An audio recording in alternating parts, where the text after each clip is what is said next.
द्वारा संसारभरिका हरेक पापको निम्ति क्रुसमाथि लेखिएको एउटा नमेटिने सत्यता, मृत्युलाई जितेर विजय पाउन सक्ने एउटा अनन्त प्रेमको उज्यालो ज्योति, आशा, भरोसा र विश्वासको नाम डिभाइन अर्थात् ईश्वरीय दिव्य नाम। एउटा सानो कोठाको सीमित परिधिभित्र यही नाम र विश्वासबाट अघि बढेको त्यो झिनो सम्भान अनि तिनै यात्रीहरू अनाकण्टरको यो एकादेशमा अनेक बाधा अनि अडचनहरू, भुमरी चाहिँ घुमाउने परिस्थितिहरूमा ऊ कहिले एक्लिएको थियो, ऊ कहिले हतासिएको थियो। हिँड्दा ठोकिएका पाइलाहरू, बोझले दबिएको थकित शरीरहरू, सके नसकी वो लड्दै थियो, उड्दै थियो। एकनास बग्ने त्यो शान्त नदी चाहिँ बगिरहेको थियो। यो एकादेशमा भेटिएका अनजान चेहराहरू, अलग चेहराभित्र लुकेका मन मस्तिष्क र विचारहरू, प्रश्न अनि प्रश्नपछिका शैतानीय अपवादहरू, वचनकै प्रतिवाद अनि अवसरवादहरू सहनु थियो, स्वीकार्नु थियो। ती सबै खाले दबावको हरेक अभावमा पनि आफ्ना स्वभावलाई परिवर्तन नगरी कहिले पिता भनेर अँगाल्नु भयो, कहिले साथी भनेर सहारा दिनुभयो। बाटो देखाउने मात्रै होइन, बाटो भएर हिँडाउने लक्ष्य बन्नुभयो। भनिन्छ अटुट गरेको गन्तव्य अनि इच्छा गरेको उद्देश्य प्रभुले पुरा गर्नुहुन्छ अरे। त्यसैले होला डिभाइन अर्थात् ईश्वरीय दिव्य नाम इतिहासको पानामा छापिँदैछ, कहिल्यै नभेटिने गरी लेखिँदैछ। त्यो शून्य आकाशको छायामा, भौतिक संरचना र तपाईँको इच्छाहरूमा, उहाँको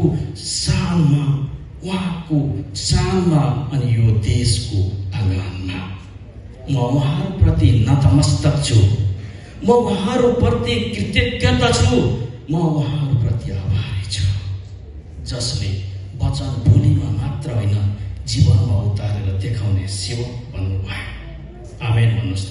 आमेन। दिन, हप्ता, महिना गर्दै वर्षौं बितिरहेको छ। कोही पुरानो भएर गयो, कोही नयाँ भएर आएको छ।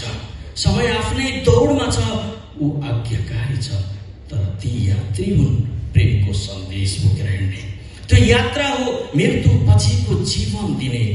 त्यो बाटो अझै टुङ्गिएको छैन, त्यो यात्रा अझै रोकिएको छैन, अझै जानु छ परसम्म, आँखा बन्द गरेर देखिने त्यो मनोहर ठाउँसम्म।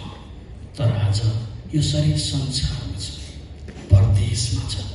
थाहा छैन भोलि कहाँ हुन्छ, थाहा छैन यहाँ हुन्छ कि कहाँ हुन्छ। तर मेरो एउटै प्रार्थना छ, मेरो एउटै कामना छ, म जहाँ भए पनि, जस्तो अवस्थामा भए पनि, मेरो खुल्ला आकाशले ती ताराहरूलाई हेर्दा, मेरो खुल्ला आँखाले ती ताराहरूलाई हेर्दा मनको गहिराई छुने तिम्रो छ्याप हेर्न पाऊ।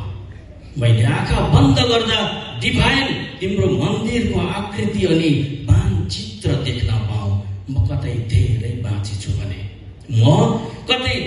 बाँची छु भने तिमीले गरेको अनेकन यात्रामा थाकेका र बोझले दबिएका आत्मिकी लडाई लडेका ती योद्धाहरूले विजय हासिल गरेका कथा अनि अभिलेखहरू एकान्तमा बसेर पढ्न पाऊ। तिमीसँग गरेको सहयात्री सम्झना गरिरहन पाऊ। डिभाइन तिम्रो आँगनमा तिम्रो पवित्र जनहरूको जङ्ग भेट्योस्। पोहोर साल भन्दा यसपालि धेरै हुनुभयो, आउने साल अझ धेरै होस्।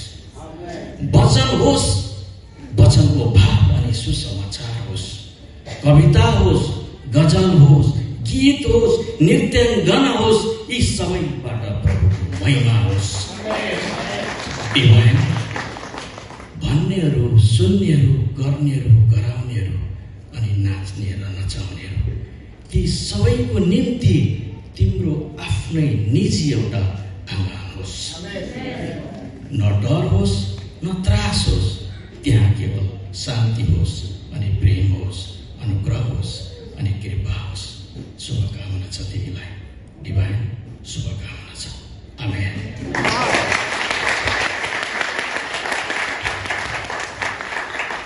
हुन्छ हाम्रो गाडी